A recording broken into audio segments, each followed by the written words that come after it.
saya banyak seorang tu. Weh, barang aku bapik bagi. Seorang pengaruh media sosial yang dikenali sebagai Cik Epal mendakwa dirinya telah dicederakan di bahagian mata oleh isteri kepada bekas suaminya, Joff Liam, yang dikenali sebagai Emira Deliati Dewi. Guys, jom subscribe Drama Tu bagi yang belum subscribe untuk lebih banyak infotainment dan informasi. Menurut satu hantaran di Instagram miliknya, kejadian tersebut dipercayai berlaku ketika beliau hadir ke rumah pasangan itu untuk mengambil barangan peribadi yang masih berada di situ. Difahamkan, rumah berkenaan merupakan kediaman yang pernah dihuni oleh Cik Epal bersama Joff Liam semasa mereka masih berkahwin.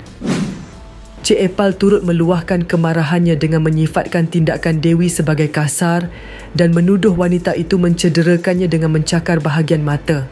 Dalam perkongsian yang sama, Cik Epal memuat naik sebuah video pendek yang menunjukkan beliau bercakap dengan nada tegas sambil menyatakan hasratnya untuk mengambil barang-barangnya.